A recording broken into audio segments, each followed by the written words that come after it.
최근 인기 먹방 유튜버들이 연달아 사과문을 올리는 일이 발생했습니다. 하지만 누리꾼들의 반응은 싸늘합니다. 어떻게 된 일일까요? 바로 뒷광고 논란 때문입니다.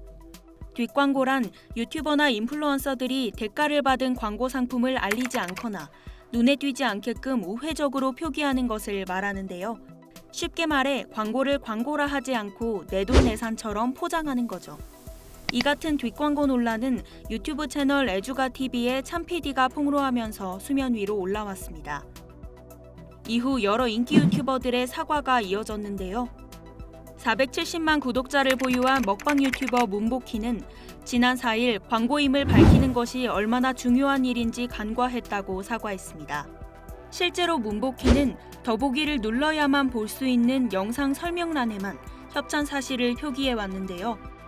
가장 상단에 노출되는 고정 댓글에는 가져왔습니다 라며 마치 직접 구매한 음식처럼 표현해 구독자들의 혼란을 야기했습니다. 377만 구독자를 보유한 먹방 유튜버 햄지 역시 지난 3일 고의적으로 잘 보이지 않는 더보기란 하단에 유료 광고를 표기했다고 잘못을 인정했습니다.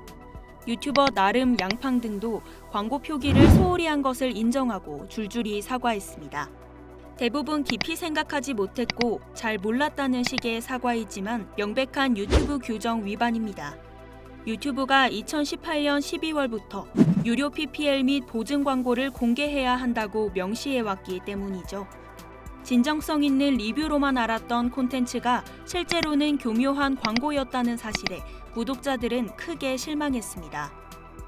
이런 뒷광고 문제는 얼마 전 있었던 연예인 유튜버들의 PPL 논란의 연장선상에 있다고 볼 수 있습니다. 내돈내산 제품처럼 소개했지만 뒤늦게 광고성 영상이었다는 게 알려져 질타를 받았죠. 이에 배신감을 느낀 구독자들은 구독 취소에 이르기도 했습니다. 그렇다면 유튜버들은 대체 왜 광고를 광고라고 밝히지 않았던 걸까요? 우선 규제가 허술하기 때문입니다. 방송통신심의위원회가 혐오 차별이라든지 심각한 허위 조작 정보라든지 이런 것에 대해서는 조치를 취하고 있지만 광고성 정보를 그걸 실제로 규제할 수 있는 현실적인 방법이 별로 없습니다. 또 광고라는 사실이 드러나지 않을 때 광고 효과가 더 크기 때문이기도 한데요.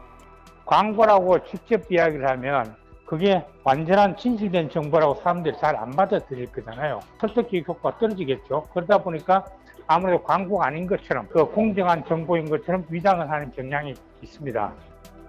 뒷광고에 따른 소비자들의 불만과 피해가 계속되자 공정거래위원회는 보완책을 마련했습니다. 오는 9월 1일부터 추천, 보증 등에 관한 표시 광고 심사 지침 개정안이 시행되는데요. 경제적 대가를 받았다면 소비자들이 이를 쉽게 인식할 수 있는 형태로 표현해야 한다는 게 골자입니다. 대가성 여부를 표시하도록 하는 부분들은 올린 사람에게도 일정 부분 경고를 줄 수 있는 부분이고 처벌이 대상이 될 수 있기 때문에 완벽하지는 않지만 일정 부분 효과는 있을 거라고 생각이 됩니다.